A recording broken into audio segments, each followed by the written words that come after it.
The sun rises over Rome, casting long shadows across the city.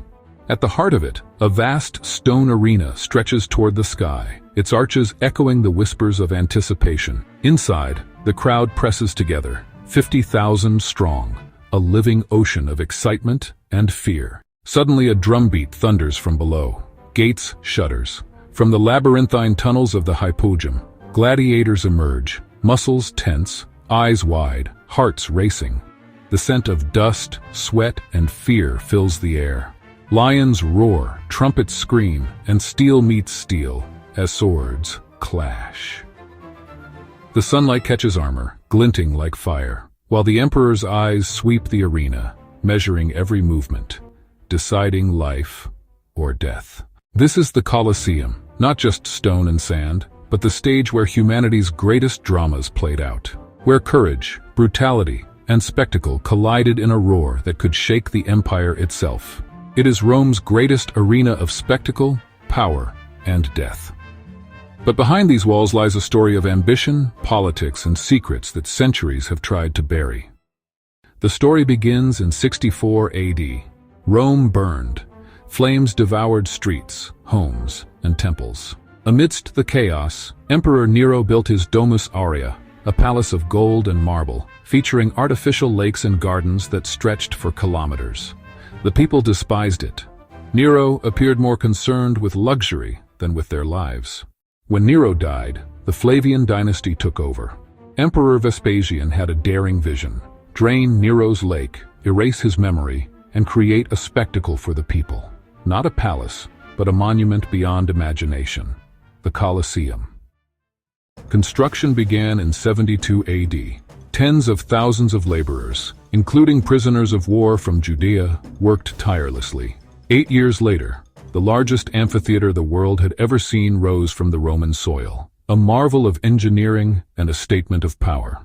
Imagine being one of those workers, chiseling the stones that would witness thousands of deaths and triumphs. Pride or despair? Which would you feel? The Colosseum measured 189 meters long, 156 meters wide, and soared 50 meters high, larger than most modern stadiums. Seating for 50,000. 80 entrances allowed the crowd to enter and exit in minutes. Hierarchy carved in stone. Senators in front, women and slaves at the top. Beneath the arena, the Hypogeum, a labyrinth of tunnels, cages, and elevators, allowed gladiators, animals, and scenery to rise into the arena as if by magic. Lions, tigers, and elephants could appear in seconds, turning the sand into a living stage of chaos. And if that wasn't enough, the Colosseum even had a retractable roof, the Velarium, a massive awning that shaded the crowd, operated by sailors from the Roman Navy. Imagine the precision, coordination, the genius. Almost 2,000 years ago, Rome had solved problems we still struggle with today. Here's a secret few ever see. Beneath these sands lies a hidden world of tunnels and cages, engineered for ultimate spectacle. If you want to uncover even deeper secrets of the Colosseum, exclusive stories that historians rarely reveal, become a member today. Enter the underground, explore the mysteries, and see what really happened beneath the arena. For the grand opening in 80 AD, Emperor Titus did the impossible. He flooded the arena. The Colosseum became a miniature sea. Triremes clashed, gladiators fought on decks, and lions swam. Spectators gasped in awe. Picture it, ships smashing where moments before there was only sand, waves crashing, men and beasts struggling to survive. If Rome could conjure the sea in its heart, what other impossible feats could they achieve? And this was just the beginning. Wait until you meet the gladiators themselves. Not all gladiators were slaves. Many volunteered for fame, wealth, or freedom. Trained in strict schools, they lived disciplined lives, ate specialized diets, practiced deadly combat, and formed alliances. They were Rome's celebrities, admired, feared, and constantly under threat of death. The famous thumbs up? Hollywood got it wrong. Ancient texts suggest a hidden thumb could signal mercy, while an extended thumb meant death. One small gesture could seal a life. Would you step into the arena, knowing survival depended on skill, luck, and a single emperor's decision. If you want to uncover more of history's hidden marvels, hit subscribe now. The Colosseum is just the beginning. Its secrets are endless. The Colosseum wasn't just a stage for human combat. It was a kingdom of wild terror. Lions from Africa, tigers from Persia, elephants from India, crocodiles from the Nile, even exotic birds and giraffes, all transported across continents to die in the sand. Thousands of animals were killed for spectacle. Each death a terrifying display of Rome's dominion. If Rome conquers beasts, it conquers the world. Visualize this. Massive cages rise from the hippodrome. The crowd holds its breath. Dust swirls as lions leap into the sunlight, their claws scraping the sand, teeth bared. Trainers shout commands, trying to control the chaos, while gladiators face death from both animal and sword. The roar of a lion mingles with the screams of spectators, pure adrenaline echoing through stone.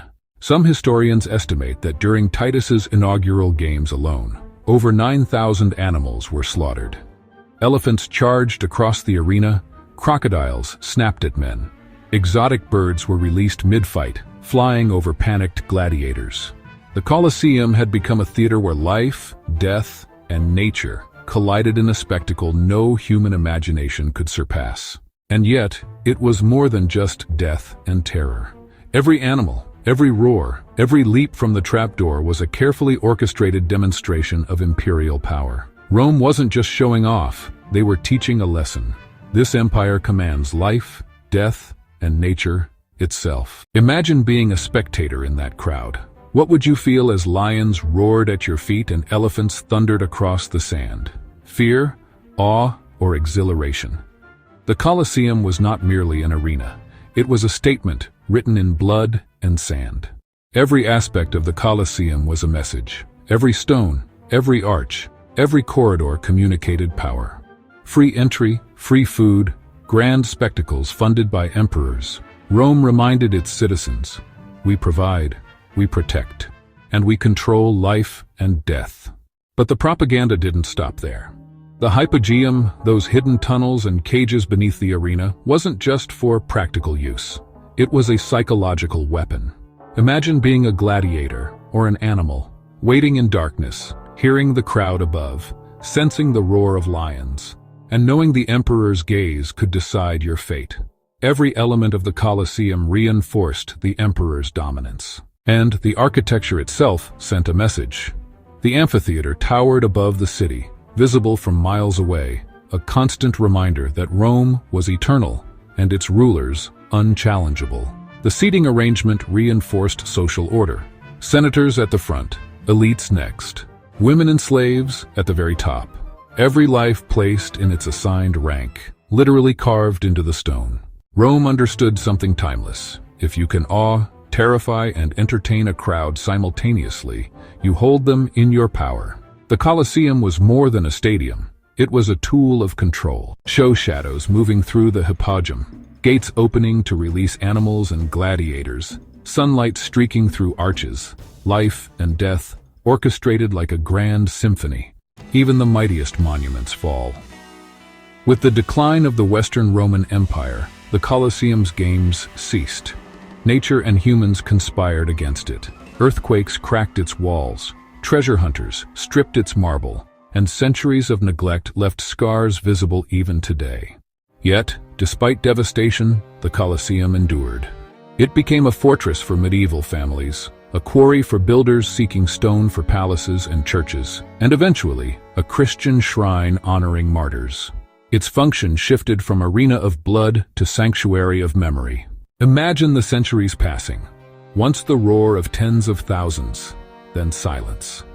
Earthquakes shake the arches, stone blocks collapsing, and the arena slowly becomes a ghost of its former glory. And yet, it stands, silent, scarred, and magnificent. A place designed for death, transformed into a monument of endurance and historical memory. The Colosseum reminds us that even the most powerful empires are fragile, but their legacies can outlast them. Today, millions of visitors walk the Colosseum's arches each year. They photograph, imagine, and stand in awe of the space where gladiators fought, lions roared, and emperors decided life or death. Less than a third of the original structure survives, yet its spirit remains undiminished. The Colosseum is more than ruins. It's a mirror of humanity. It reflects our fascination with spectacle, our obsession with power, and our simultaneous fear and thrill of life and death drama. Think about it. If this place could awe, terrify, and entertain tens of thousands, what does that say about the people who built it and the people who watch it today? If you want to explore more hidden worlds, secret stories, and dark corners of history, hit subscribe.